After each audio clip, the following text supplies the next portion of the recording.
Okay. Dito po ang pangalan po ng ating pag-aaralan ngayon is Crown of Life. Crown of Life. Tayo lahat. Basahin lang po natin yung James chapter 1 verse 9 to 12. Tayo po tayo lahat sa paggalang po ng salita po ng ating Panginoon. Ulit, nasa James chapter 1 po tayo verse 9 to 12. Ako na lang po magbabasa. Kung gusto nyo po, mas maganda, sabayan nyo po ako sa pagbabasa po nito. Mang Jaime, nakikita nyo po ba? Nakikita nyo po ba dito? Okay, James chapter 1 verse 9 to 12. James chapter 1 verse 9 to 12, ito po yung sinasabi, let the brother of low degree rejoice in that he is exalted, but the rich in that he is made low, because as the flower of the grass he shall pass away. For the sun is no sooner risen with a burning heat, but it withereth the grass, and the flower thereof falleth, and the grace of the fashion of it perisheth. So also shall the rich man fade away in his ways. Ito po yung pinaka-verse po natin. Blessed is the man that endureth temptation, for when he is tried, he shall receive the crown of life, which the Lord has promised to them that love Him. Tayo nag-pray na po kanina, bago po tayo nagbasa. Ito po ang ating pagkaaralan is the crown of life. Kasi po, napahapyaw po natin yung mga corona, yung mga reward po habang pinag-aaralan po natin yung discipleship sa Titus chapter 2, verse 1 to 10. At sana po naalala nyo po yung pinaka-main points po bakit tayo nagkakaroon ng discipleship program. Kasi napaka-importante po yan sa bawat church. Pag kayo po ay tinuturuan, ibig sabihin nun, pag kayo na ay natuto, tuturuan nyo rin po yung susunod. Hindi para i-under nyo, kundi po kasi ito po ay pagmamahal po natin sa kapatid natin. Pag kayo lumalago, mas nagmamature kayo sa inyong pananampalataya, ibig sabihin, kailangan nyo magturo sa mga bago pa lang po sa pananampalataya. At sunod-sunod po yan. At kasama po sa pagtuturo, syempre, dapat tayo rin po ay nagsusuluin kasi kailangan nyo po silang samahan din. So, first point po dito, the crown of life. Lahat po tayo, naghahangad na magkaroon po tayo ng mga pabuya o mga reward. Sino dito yung ayaw ng reward? Sino dito pag may sinaliang contest, gusto manalo? Kanyari may pa-premyo. Sino dito gusto magkaroon ng premyo? Wala. Si Jacob lang? Ako, gusto ko magkaroon ng premyo. Diba? Lahat naman tayo gusto magka-premyo siguro. Ewan ko kung mahihayin. Gusto mo magka-premyo? Ikaw? Ikaw? Talaga? Ba't hindi kayo nagtataas ng kamay? Mahihayin ba tayo?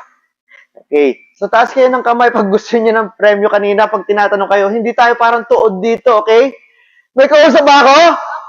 Amen? Amen. Amen. So, ganun po tayo. Kahit tayo po ay talagang taos-puso nagsasamba sa Panginoon, syempre gusto natin mapansin tayo ng Panginoon. Gusto rin natin ng reward. Huwag tayong mag-iipokrito. Yung totoo po ay ang Panginoon ay nagbibigay ng reward. Yung isa po dito is the crown of life. Yung putong po, itong crown po na ito ay hindi ito yung crown katulad ng sa mga hari. Itong crown na po ito yung parang laurel na kulay ginto na nakalagay dito. Ibig sabihin doon ay talagang pinaparangaralan ka, mataas na tao ka rin. Hindi naman ikaw hari kasing hari po yung crown nila, yung kakaiba na talaga. Okay, pag kayo po ay may laurel dito, pag nakikita nyo po parang si Julius Caesar, kahit siya po ay yung pinaka-emperor po ng Rome dati, ang kanyang mga picture lagi ay yung laurel dito.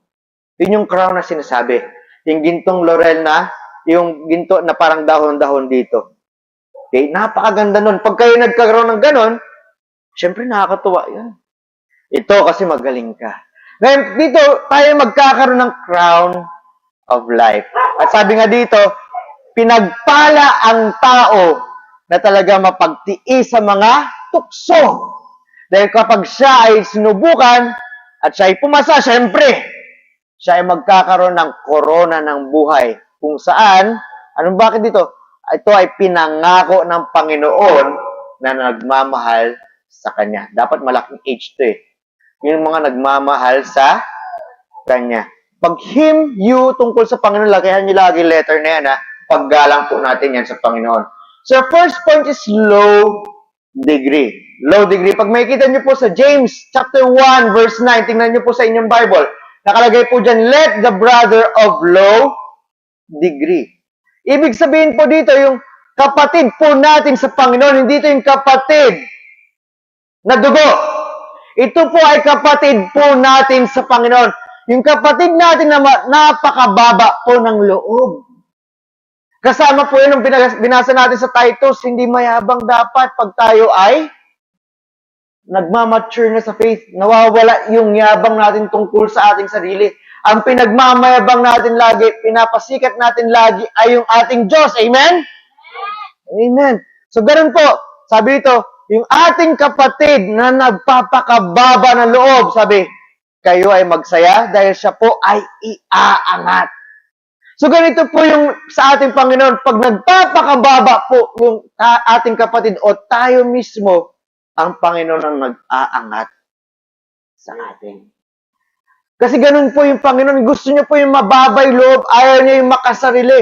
Ayaw niya yung bilib sa kanyang sarili. Gusto niya talagang yung laging gustong sumunod sa Panginoon at hindi yung pagmamayabang yung kanyang sarili. At bakit? Kasi gusto niya iangat yun yung Panginoon. Pabayaan natin yung Panginoon yung mag-angat sa atin. Tandaan po natin yan, dapat laging mababa yung ating loob ng taos-puso, ha? Hindi yung peke, mas magaling pa ako dyan. Huwag ganun. Salamat sa Diyos. Lagi salamat sa Diyos. Kapag mababa po yung ating loob, lagi po nating sinasabi, salamat sa Diyos. Salamat po, Lord, nagawa ko po ito. Tinulungan niyo po ako. Kayo po ang talagang nagbigay ng lakas para sa akin. Kasi yung tao ay natural na mayayabang. Totoo yan. Kaya iwasan po natin magmayabang, umasa tayo lagi sa lakas ng banal na Espiritu, dahil yun din pong sinasabi ng Panginoon na siya ay nagbibigay ng lakas po sa atin. Para tayo, di ba sinabi yan sa John chapter 14 verse 26? Sinabi rin yan sa Philippians chapter 4 verse 11, kaya tayo sinasabi, I can do all things through Christ which strengtheneth me. Kasi sa katauhan niya ng banal na Espiritu, siya ang nagbibigay sa ating ng lakas na magpakababa ng loob. Amen? Kaya pag tayo may nagawang maganda, siyempre nakakatawa, pabayaan niyo yung ibang tao yung galing ni ano. Tapos pag may oras na tayo magsalita, salamat po sa Diyos. Salamat po sa Diyos. Kung di tayo sa Kanya, hindi ko magagawa ito. Yung Diyos yung nagbigay sa akin ng lakas na ito. Siya po lahat yung papuri. Amen? Kaya nga meron tayong to God be the glory. At ganoon din po, ito yung mga supporting verses. Okay, sa Luke chapter 1 verse 52, dito tayo sa pula. Sabi dito, and exalted them of low degree. Kasi yung sabi dito, He has put down the mighty from their seats. Sabi niya, binaba niya yung mayabang sa kanilang mga upuan. Anong ginawa niya? And exalted them of low degree. Kasi yung mga mapagmataas, sabi ng Panginoon, binaba niya. Pero yung nagpapakababa talaga, yung talagang tinatanggal nila yung yabang para pa sa Panginoon, inaangat ng Panginoon. Saan to? Sa Luke po ito. Nakalagay po yan sa Luke. Sabi, low degree, gusto ng Panginoon tayo ay low-key. Hindi si Loki na ano o hindi yung Diyos na si Loki o nakikita nyo sa Avengers. Low-key lang tayo. Siyempre tayo, kailangan natin mag-lead. Mag-lead tayo pero magpapasalamat tayo sa Panginoon. Pero hindi tayo magsasabi na magaling ako. Tandaan nyo na, never nyo sasabihin magaling kayo. Kaya nandoon din po tayo na tayo ay hindi minamata ng pababa yung mga taong hindi paligtas, kundi tayo lagi ay nagmamakaawa sa Diyos sa sana sila ay maligtas at binibigyan natin sila ng magandang balita. Huwag natin pabayaan na tayo mainis sa kanila. Oo, nakakainis minsan dahil talagang tayo ay talagang api-apihin. Pero nandoon po tayo na tayo po ay gagabayan ng salita ng Diyos. I-defend po natin yung salita ng Diyos, hindi yung ating sarili. Okay? Yung salita ng Diyos yung ating i-defend. At pag ayaw makinig, alisin nyo na yan. Sabi nga, huwag nyo sayangin yung mga perlas sa mga baboy. Sabihin, iwanan nyo na, pabayaan nyo. Hindi naman tayo kailangan mamilit sa tao. Pag ayaw nila, wag sila. Ang sa atin lang po ay talagang mahal natin sila, concerned tayo sa kanila, at gusto natin silang maligtas. Naintindihan? Pag sabihin, bakit sila ganon? Tapos tinatawan-tawa nyo, meron silang mga rebulto, meron sila. Hindi sila naniniwala na si Jesus ay Panginoon. Tingin nila sa kay Jesus, propeta lamang. Sinasambit po natin ito na mali yung sinasabi nila, pero hindi po natin sila na natutuwa tayo na sila ay nagsasamba sa maling Diyos.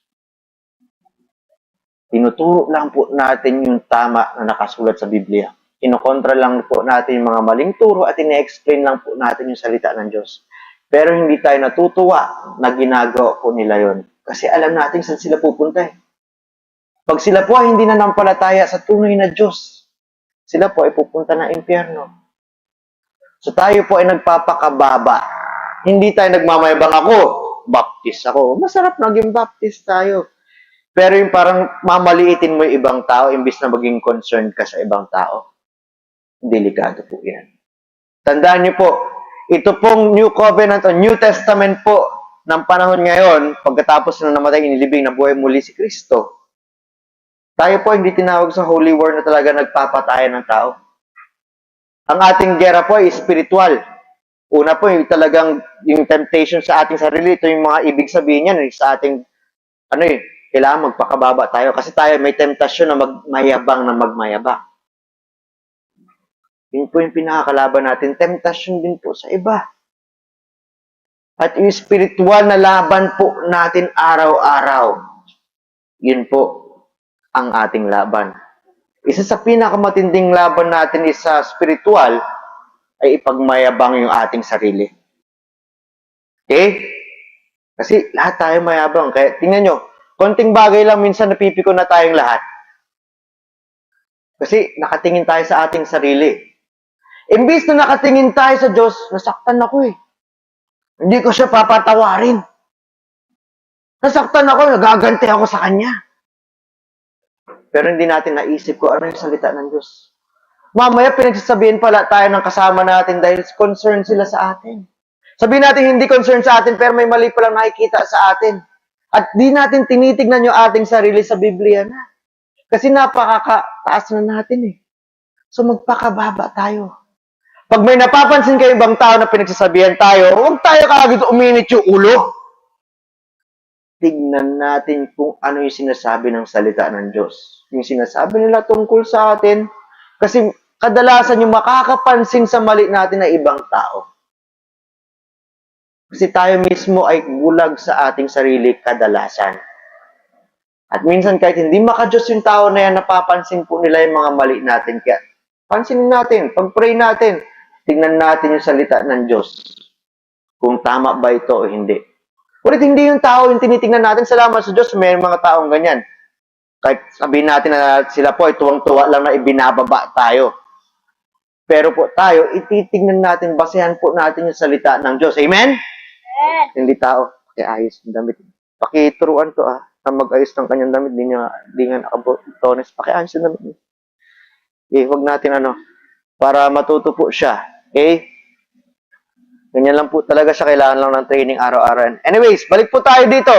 In being low-key sa Matthew chapter 11 verse 29 din, sabi dito, take my yoke upon you and learn from me. Sinasabi ng Panginoon, kunin mo yung pamatok ko at matuto ko sa akin, for I am meek and lowly. Ibig sabihin yung Panginoon natin ay mababa din ang loob. Mababa yung loob ng ating Panginoon, lowly in heart. Kaya nga po siya nagpunta dito sa lupa at pumayag na kailangan siya ang maging sakripisyo para sa ating mga makasalanan. Siya naging sakripisyo para sa atin kasi mababa yung kanyang loob. Isipin mo, hari ng mga hari, Panginoon ng mga Panginoon, siya yung mamamatay para sa kasalanan ng bawat isang mananampalataya. O magiging mananampalataya pa lamang. Ganon kababa ang loob po ni Hesus Kristo. Lagi siyang ready na tanggapin yung bawat isang talagang tunay na magsisisi at mananampalataya sa Kanya. Kaya nga sinabi niya, I am lowly in heart, and you shall find rest unto your souls. Kasi ganun po yung ating Panginoon. Kaya kailangan natin gayahin yung kanya example. Isa po ulit, bakit siya nagkatawang tao para maging example siya sa atin na siya po ay nagre-rely sa kapangyarihan ng isa niyang katauhan na nabanal na espiritu at siya po ay nakaging mababa ang loob sa pag-rely po sa banal na espiritu. Hindi siya nag-rely sa kanyang sarili noon, nung mga panahon na yan, kasi siya ay nasa katawang tao ng mga oras na yun. Kung gusto niyang gamitin yung pagka-Diyos na, anytime. Pero kailangan niya maging example po para sa atin. Kaya yun po sinabi niya, mababa ang aking loob. Naging example po siya sa atin. Nakita niyo rin kung paano siya nagpakababa sa Diyos Ama. Siya rin yun, di ba? Sa katauhan niya. Humiling siya sa sana, Ama, pwede pong palipasin niyo na lang po itong mabigat na aking gagawin. Kasi tutorturin siya eh. Pero sabi niya, kung ano ang iyong kagustuhan, ay mangyayari. Kapag may habang siya, hindi. Sabi, isa lang naman tayo, ako na to. Isipin nyo na lang, pag si Jesus po ay hindi namatay, inilibing at nabuhay na magmuli para sa kasalanan natin, wala tayong pagtutubos. Pero nagpakababa siya. Nagpakababa siya sa isa niya pang persona, yung Diyos Ama. Ulit, iisa yung Diyos Ama at si Jesus ha. John chapter 10 verse 30, sinabi niya, ako at ang Ama, sa langit, syempre yung Diyos Ama na yun, ay iisa. Isipin mo, magpapakababa pa siya. Para lang sa atin. Tapos tayo, hindi tayo marunong magpakababa. Magmamayabang pa tayo na mayroon tayong mga narating na. Sino tayo? Mas magaling tayo sa Panginoon? Hindi. May narating na ako, kaya ako ganito. Hindi po tayo dapat ganun. Tandaan nyo, ha? Kapag kayo ay magaling sa isang bagay, salamat sa Diyos. Gusto mo, turuan kita. Huwag naiingit yung isang tao. Diba? Kaya nga natudoon nyo tayo sa discipleship nung una, kasi pag ikaw ay gumagaling, dapat turuan mo rin mga susunod pa. Hindi yung tayo magmamayabang, ikaw mangmang ka pa. Kundi tayo ay magtuturo. Gusto natin iangat yung mga susunod sa atin. Pinapalakas natin yung bawat isa. Hindi nagpapalakasan. Yung palakasan kasi ibig sabihin nagko-contest tayo eh. Pinapalakas natin yung bawat isa. Amen? Para sa Diyos. Para sa Diyos yan. Proverbs 16:9, sabi nga dito, better it is to be an humble spirit with the lowly. Mas maganda na ikaw ay mababa ang loob. Sabi ng Panginoon, mababa ang iyong espiritu. Than to divide the spoil with the proud. Kesa ipamahagi mo yung mga makukuha mo sa mayayabang. Minsan gusto natin sumama sa mga grupo-grupo na malalakas. Yung may sinabi, para lang tayo ay may sinabi na rin. Diba? Minsan gusto natin dumikit sa politiko. Para kunyari may sinabi na rin tayo. Minsan gusto natin mapunta sa pamilya na magaganda yung pangalan, may sinabi sa buhay, para hindi tayo basta-basta kantiin. Hindi. Pag mayayabang yung grupo na yan, ayaw ng Panginoon na tayo sumasama sa kanila. Tulungan natin sila. Oo. Pero hindi mo sasabihin na, kasama ako dito, wag ka. Mataas kami. Hindi po yun. Ang tinuturo ng Panginoon, gusto niya tayo ay mababa ang loob. Amen? So next point. So the lowly in heart. First point po yun. Tandaan yun. Dapat mababa. High-minded. Ito yung mga mayayabang. James chapter 1 verse 10 to 11. Ngunit, sabi dito, ngunit ang mga mayayaman, ibig sabihin dito yung mga mayayabang to ay ano sabi, ang mga to ay ibababa. Baliktad, di ba? Pag mayabang ka, pinagmamayabang mo yung sarili mo, ibababa ka ng Panginoon sa dulo. Sa huli, ibababa ka ng Panginoon. Sabi dito, bakit? Dahil, sabi, katulad ng bulaklak na mga damo, ay mawawala rin. Maraming damo po ang gaganda po ng mga bulaklak. Pero nawawala rin yung mga yan.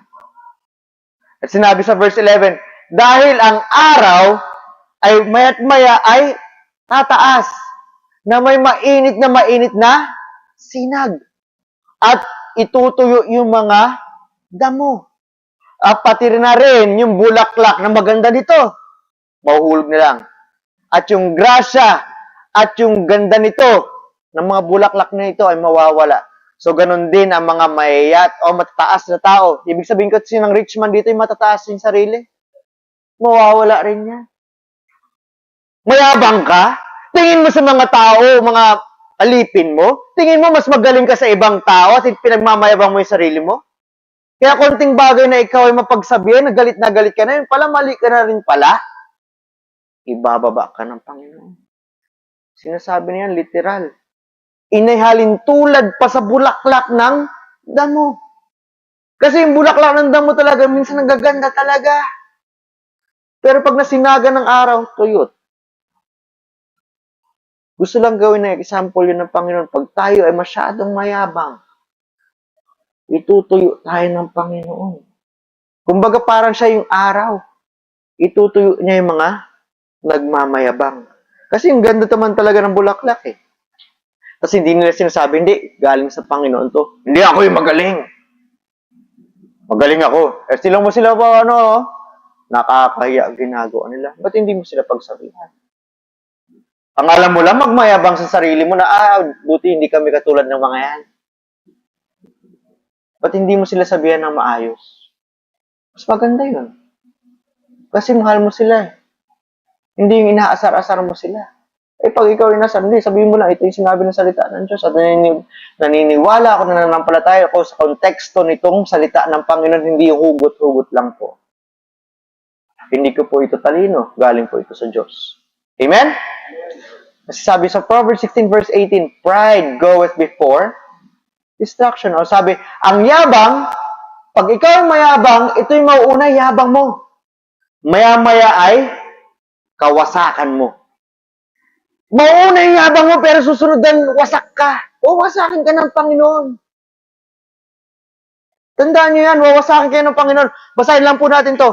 And an haughty spirit, ang haughty po ay mapagmataas ang iyong espiritu. Pag mataas ang iyong espiritu, susunod yan, babagsak ka. Mapagmataas, susunod yan, babagsak.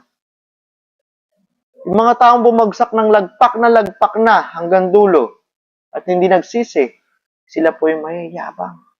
Tandaan nyo yan. Kaya hindi tayo nagpapasikat para sa ating sarili. Opo, naintindihan? Naintindihan po? Kaya po yung social media gamitin po natin na maayos. Yung ating parangal sa school, bakit tayo nagtsatsaga na papunta sa pinakamataas? Para po sa Panginoon. Hindi ko po ito magagawa kung hindi po dahil sa aking Panginoon. Siya po ang nagbigay sa akin ng lakas. Di po minsan, kadalasan, pag tayo umaakit na sa stage, maya-maya, pagmamayabang na ating sarili. Nakakalimutan na natin sabihin yung Panginoon lang nagbigay ng lakas sa akin at ako'y sumunod lamang. Dahil sabi ng Panginoon, gawin ko ang lahat ng makakaya. Gagawin ko yung best ko para sa Kanya at siya na ang bahala sa akin. Naintindihan? Isipin niyo, pag ginawa niyo yung best niyo para sa Panginoon pero kayo nawala, sabi, Lord, ito yung, kayo po ang nagbigay sa akin. Pero susunod, mas best pa po ang aking gagawin. Pero ito yung resulta na binigay niyo po sa akin. Kailangan pa ako matutunan. Diba hindi nakaka-frustrate? Hindi, grabe naman Panginoon, ginawa ko na yung best, tapos babagsak lang ako dito. Wala ba kayong awa sa akin? Ibig sabihin, gusto ng Panginoon, meron tayong matutunan sa mga bagay na iyon. Isipin niyo, pag kayo po ay laging mas nakaasa sa Panginoon, hindi kayo mapafrustrate. Pero tingnan niyo mga mayayabang. Ang dami nagpapakamatay ng mga successful na tao. Mga artista, mayayaman, talagang may sinabi sa mundo. Ang dami nagpapakamatay sa kanila. Bakit? Believe sila sa sarili. Pero sa oras na sila ay lumagpak, wala na. Wala na. Saan sila nagtiwala? Sa sarili. Di ba uso sa mundo yan, di ba? Wala ka na ibang maasahan kundi ang iyong sarili. Naririnig niyan lagi. Laban lang, kaya mo yan. Di laban lang, kasama ko ang Panginoon, dapat ganun. Hindi, kaya mo yan, kaya mo yan. Laban lang, isama mo yung Panginoon sa iyong buhay. Umasa ka lagi sa Panginoon, hindi sa iyong sarili. Kaya nga sinabi dito, pride cometh before destruction and the haughty spirit, ang mayabang na espiritu, bago ang pagbagsak.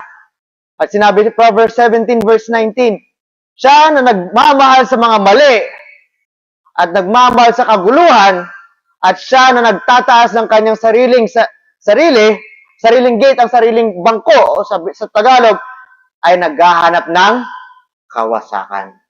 Gusto nyo mawasak kayo? Gusto nyo masira kayo? Itaas mo sarili mong bangko. Sigurado sisirain ka ng Panginoon.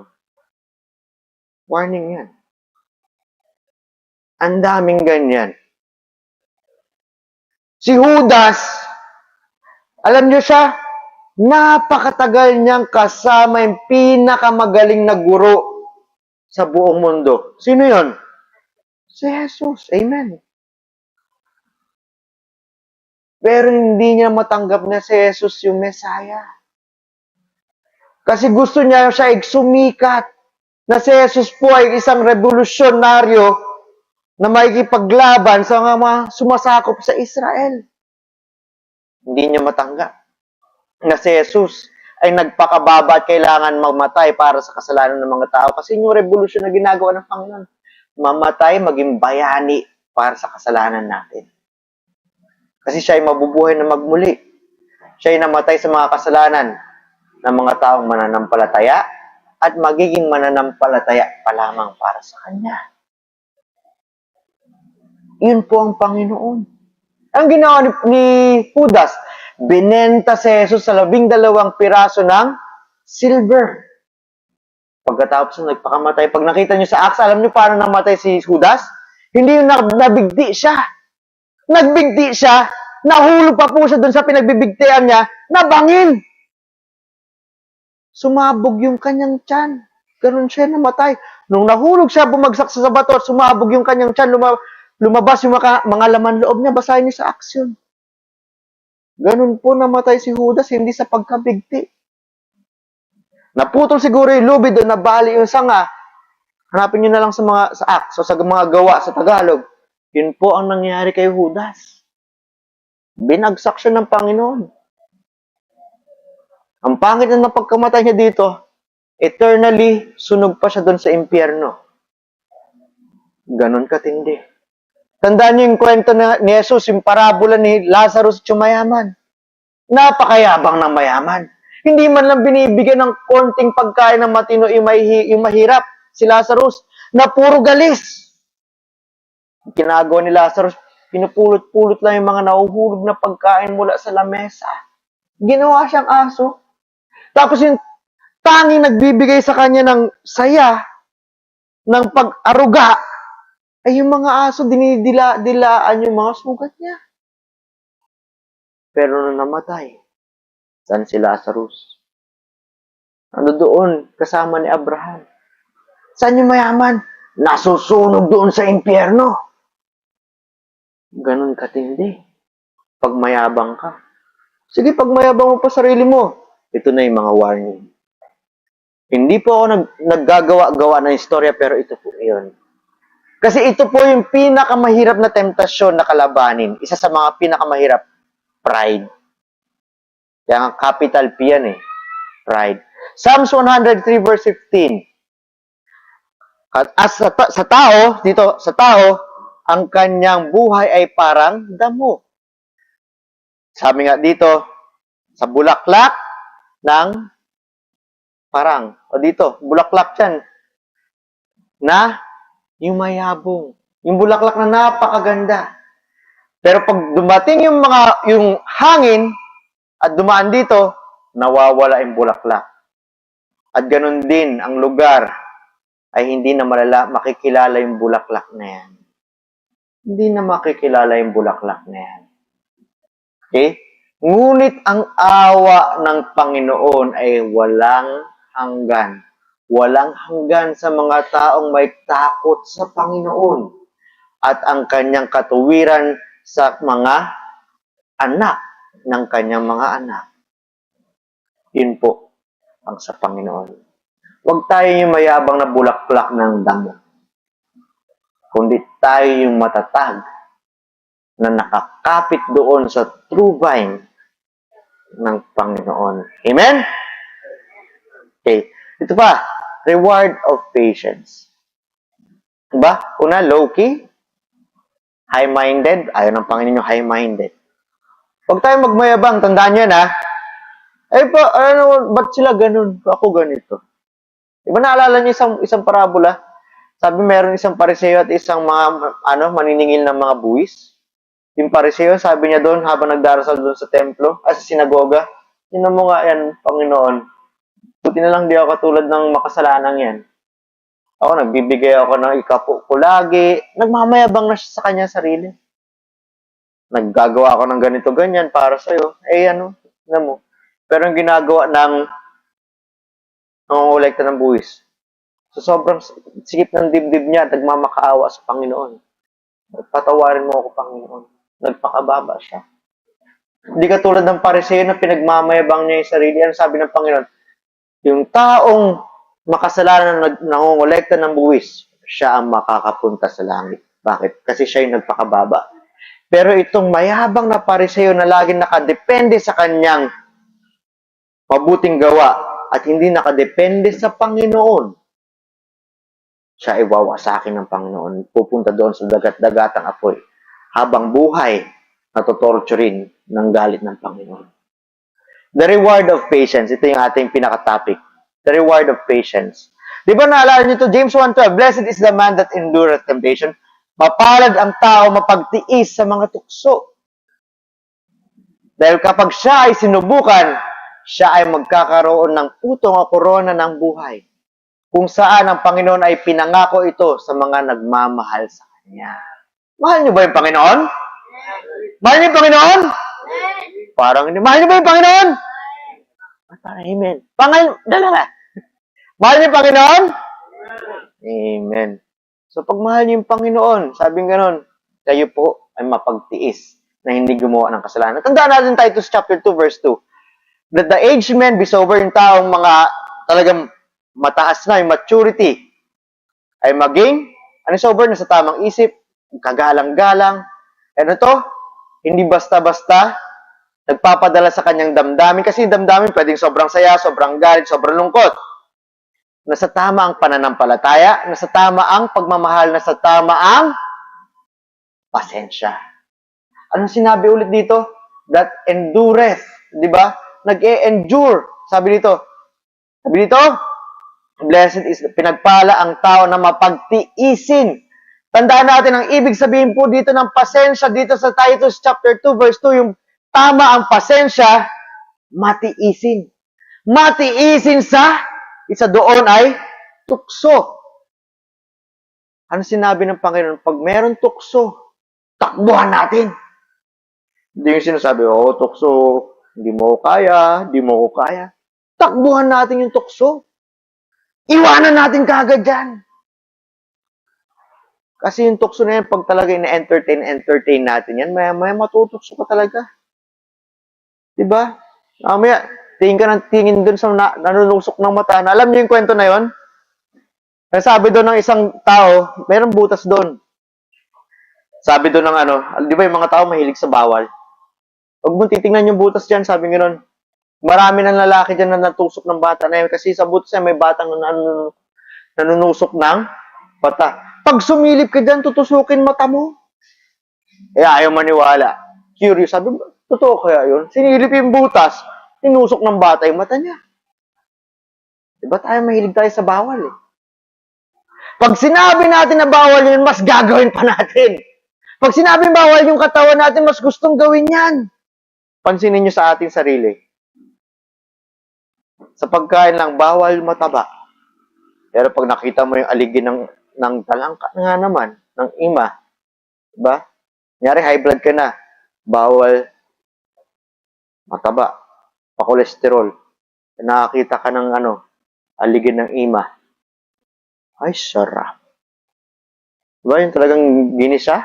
Nakaburo? Diba sarap-sarap nun? Konti lang, isang kutsarita, lagay mo sa isang kanin. Isang tasa ng kanin, napakasarap na eh. Pero matitigas yung ulo natin. Gusto natin yan. Inihaw na liempo. Crispy pata. Sino dito mahilig sa crispy pata? Di ba? Sa akin, bawal na yun. Pero sarap-sarap eh. Kailangan ko talaga takbuhan eh. Tapos may kita mo pa, kunyari may crispy pata dito sa leto. Hindi, pastor, kain ka dito. Hindi, ayoko, bawal sa akin yan. Hindi, kain ka dito. Sige na nga. O papa, sige na nga, mamaya may high blood. Di ba? Ganon tayong tao. Kung ano yung bawal yun ang gusto natin gawin. Kaya dapat iwasan natin yung mga temptation. Marami tayong mga kasalanan na pwede ko sabihin tungkol sa temptasyon. Maya may isa-isahin natin kung pwede. Sabi dito sa Job chapter 5, verse 17. Tingnan nyo, sabi yung behold, masaya ang tao kung sino ang itinatama ng Diyos. Kayo ba ay nasasaktan pag sinabi ng Biblia na ito ay mali? At dapat mo itong itama?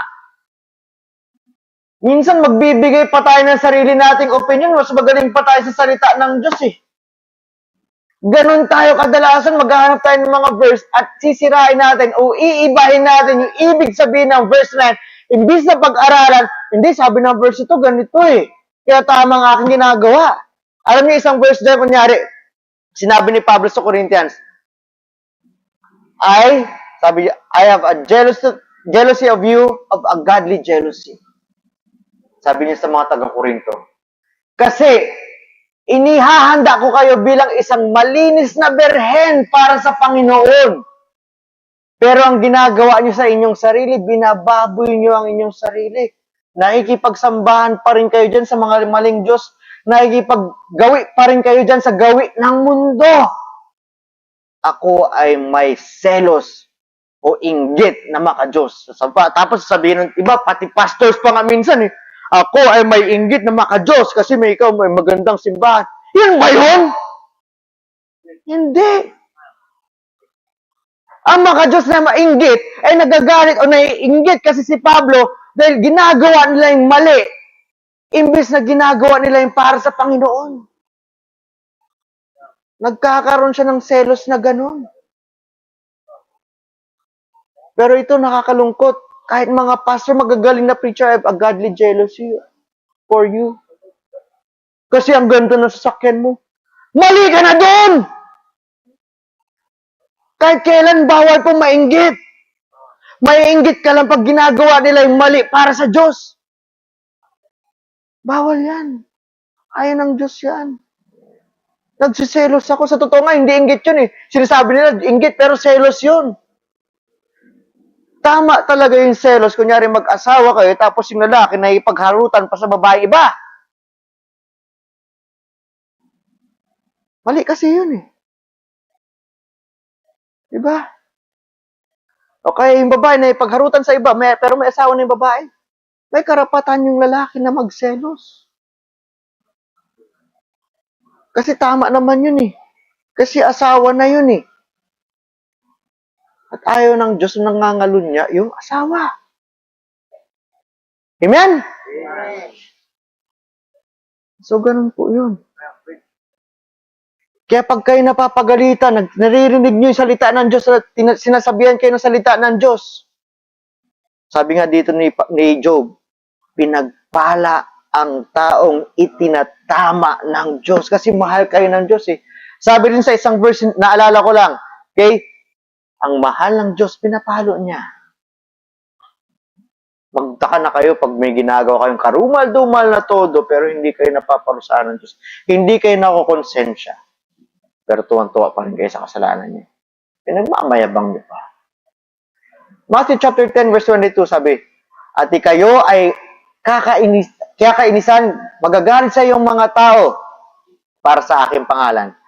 Ngunit siya na nagtitiis hanggang sa dulo ay maliligtas. Hindi ibig sabihin nito 1 Corinthians 1:8, tandaan niyo po, sinasabi dito, ang Panginoon po ang magbibigay sa atin ng pagtitiis hanggang dulo. Tandaan niyo po, siya ang magbibigay sa atin ng pagtitiis. Naintindihan? Ito rin po yung pinag-aralan natin last week. Siya yung nagbibigay sa atin ng pagtitiis. Alam natin ligtas tayo kasi tayo nakakapagtiis. And with endurance or impatience, napapractice natin yung ating faith at nakikita natin yung ating pananampalataya. Kasi ito yung pananampalataya ng ating Panginoong Jesu Kristo. At dahil doon, kapag kayo talaga ay nagtitiis na magkasala, may pasensya kayo para hindi kayo magkasala para sa Diyos. Dahil mahal natin ang ating Panginoon, kayo ay magkakaroon ng reward sa langit. Korona ng buhay. May putong kayo dito. Sigurado mas maganda pa sa ginto yun. Huwag natin i-underestimate yung ating Panginoon. Ginto, aapak-apakan lang natin yan sa langit eh. Ginto tsaka diamante, yun yung ating daanan eh. Yun yung flooring dun eh. Paano pa kaya yung mga putong na yun? Grabe yun. Grabe yun sa ganda. At talagang tuwan-tuwa tayo dyan. Kaya tayo po, paging matiisin na hindi maging matukso. Amen?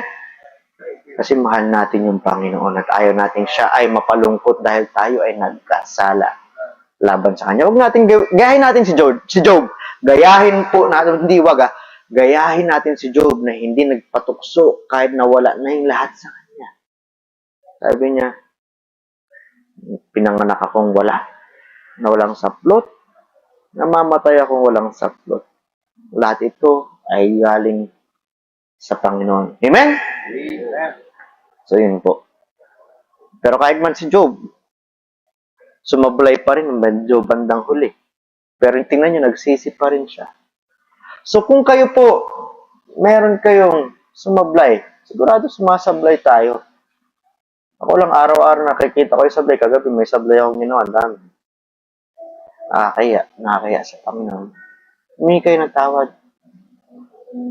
Yung tawad talagang ayaw nyo nang gawin ulit ito. Ibig sabihin, pinapaalalahanan kayo ng Panginoon na huwag nyo nang gawin ito. Okay? Let's pray. Panginoon naming Ama, una sa lahat, kami po ay nagpapasalamat na binigay niyo po kami ng mensahe na ito na kailangan kami magpakababa ng loob. At sisirain niyo po lahat na nagmamayabang. Ngunit lahat po, Panginoon, na talaga nagtitiis. Una, yung pinakamatindi po na kailangan mo namin pagtiisan, pagiging mayabang. Tiisin namin yung iba pang mga kasalanan, Panginoon. Lahat po. Naway lahat po dito pagdating po sa reward session o sa awarding night o awarding day dyan po sa inyong kaharian. Lahat po kami dito sa True Vine Baptist Church ay magkakaroon po ng crown of life. Naway Panginoon, hindi po ako yung mapansin kundi kayo po pagkat sa inyo po lahat nanggaling lahat ng mga tamang salita na naisambit ko.